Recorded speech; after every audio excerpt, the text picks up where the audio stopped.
तो नीतीश कुमार जी ने जब छोड़ने का फैसला किया तो अपना उत्तराधिकारी भी उन्होंने ही तय किया कि सम्राट चौधरी मेरा उत्तराधिकारी होगा और सम्राट चौधरी के हाथ में उन्होंने दिया। बिहार की राजनीति में इस वक्त का सबसे बड़ा, सबसे चौंकाने वाला और सबसे सनसनीखेज बयान सामने आया है। एक ऐसा दावा जिसने आरजेडी से लेकर बीजेपी और खुद जेडीयू के अंदर भी खलबली मचा दी है। मुंगेर के सांसद और जेडीयू के कदावर नेता ललन सिंह ने जनसभा में सरेआम ऐलान कर दिया कि पूर्व मुख्यमंत्री नीतीश कुमार ने अपना राजनीतिक उत्तराधिकारी पहले ही चुन लिए थे और वो नाम कोई और नहीं बल्कि सम्राट चौधरी का था। आखिर ललन सिंह ने अचानक यह पत्ता क्यों खोला, आइए जानते हैं स्पेशल रिपोर्ट में। यह पूरा सियासी भूचाल आया है लखीसराय से, जहां एक जनसभा को संबोधित करते हुए सांसद ललन सिंह ने बिहार के भविष्य की राजनीति का पूरा खाक देश के सामने रख दिया है।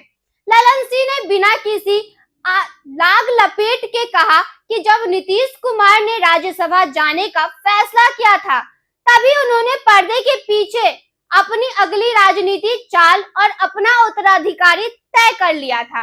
ललन सिंह ने शब्दों को अगर गौर से सुने तो उन्होंने साफ कहा नीतीश कुमार ने अपने उत्तराधिकारी के रूप में सम्राट चौधरी को चुना है और उन्हें मुख्यमंत्री बनाने का फैसला लिया है। यह कोई अचानक या हड़बड़ी में लिया गया फैसला नहीं है, बल्कि यह निर्णय बेहद सोच समझकर और बिहार के भविष्य को ध्यान में रखते हुए लिया गया है।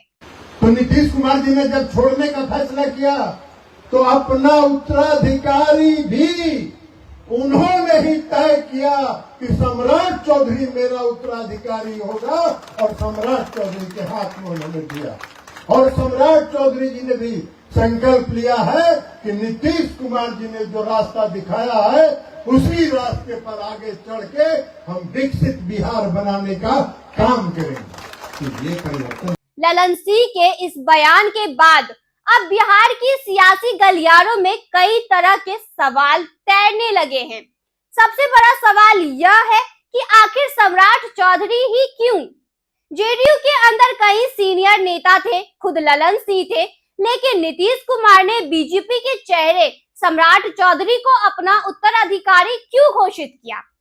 राजनीतिक विश्लेषणों को माने तो यह इसके पीछे बिहार की सबसे मजबूत लवकुश समीकरण है। नीतीश कुमार खुद कुर्मी समाज से आते हैं, जबकि सम्राट चौधरी कोयरी यानी कुशवाहा समाज से बड़े चेहरे में से हैं। नीतीश कुमार भली भांति जानते हैं कि उनके बाद उनके कोर वोट बैंक को एकजुट रखने की ताकत किसमें है। सम्राट चौधरी को आगे बढ़ाकर नीतीश कुमार ने न सिर्फ अपने वोट बैंक को सुरक्षित किया है, बल्कि बीजेपी और जेडीयू के गठबंधन को एक लंबी उम्र और नई दिशा देने की कोशिश की है। ललन सिंह ने मंच से सिर्फ नीतीश कुमार के फैसले का ही जिक्र नहीं किया, बल्कि उन्होंने यह भी बताया कि खुद सम्राट चौधरी इस बहुत बड़ी जिम्मेदारी को लेकर क्या सोच रखते हैं। ललन सिंह के मुताबिक मुख्यमंत्री पद के लिए चुने जाने के बाद सम्राट चौधरी ने भी साफ तौर पर यह संदेश दिया है कि नीतीश कुमार ने बिहार को विकास और सुशासन का जो रास्ता दिखाया था, सरकार उसी रास्ते पर पूरी मजबूती और आगे बढ़ने का काम करेगी। यानी चेहरा भले ही बदल जाए, लेकिन सरकार की नीति और नीयत वही रहेगी जो पिछले 2 दशकों से नीतीश कुमार की रही है। यानी न्याय के साथ विकास और भ्रष्टाचार से नो कॉम्प्रोमाइज।